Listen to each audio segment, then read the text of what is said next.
Hi, Ida here. I'm back, and this time I thought I'd talk a little about this little friend here. This is sage, salvia officinale.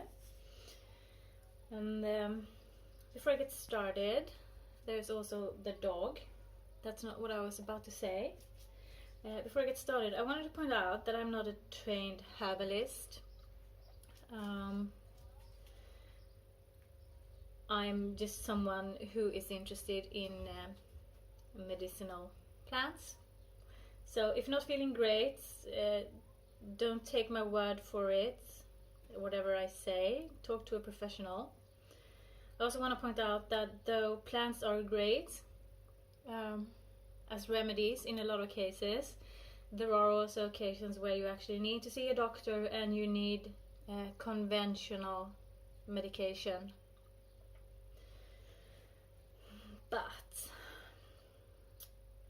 now I said that, I'm just going to go on and talk about sage. This is ordinary culinary sage.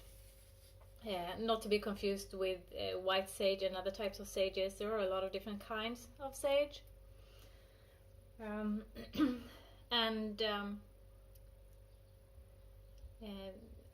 have a really long history personally with this plant. My mom grows this in her garden, so I grew up with it. It's one of the first plants that I learned to identify, and she used it a lot in her cooking. But it has also both medicinal and magical properties.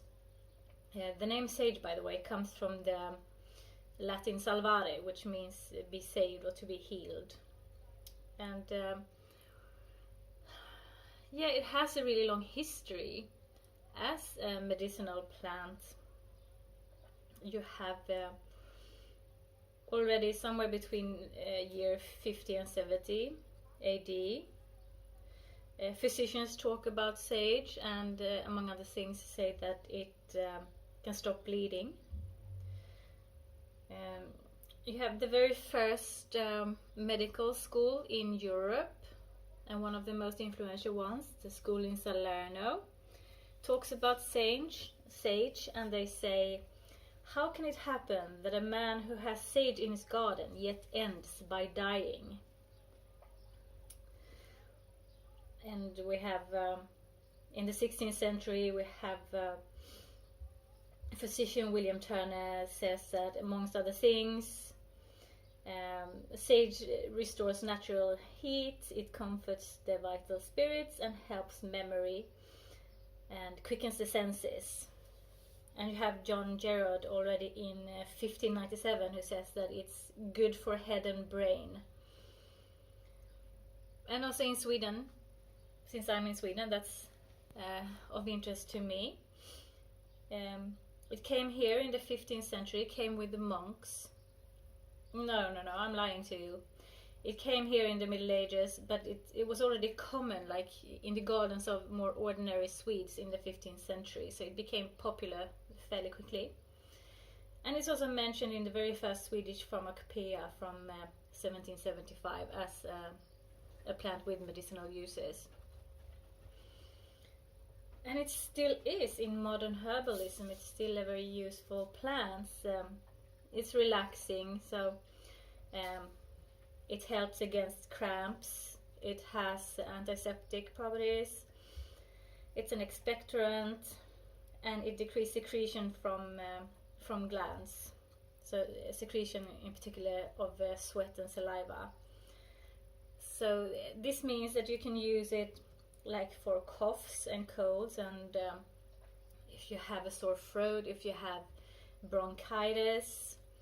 It's good to ease menopausal symptoms and excessive sweating in general. It can also aid digestion and alleviate intestinal cramps and help if you have gastroenteritis.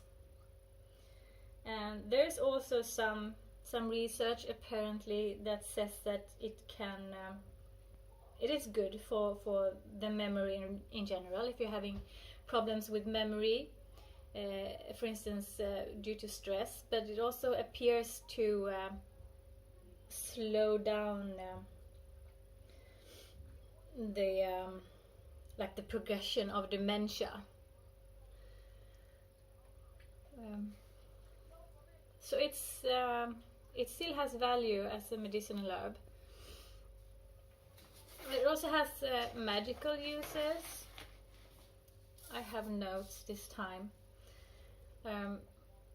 You can use it for cleansing, just like you would use white sage, only using ordinary culinary sage is less problematic. It grows everywhere, and it's easy to grow everywhere.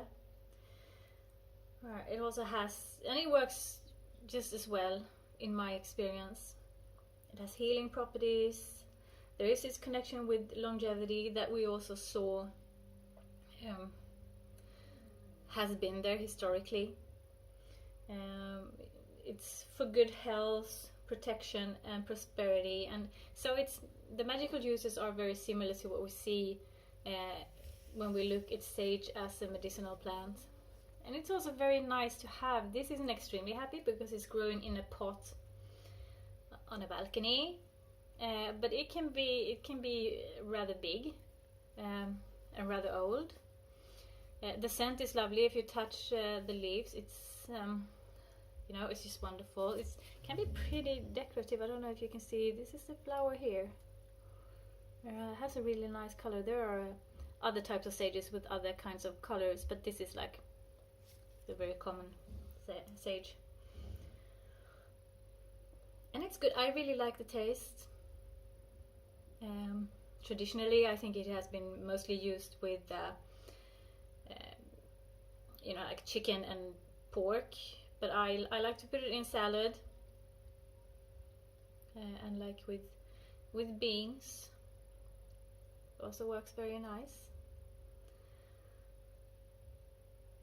So yeah, if you like this, please subscribe. Thank you for watching.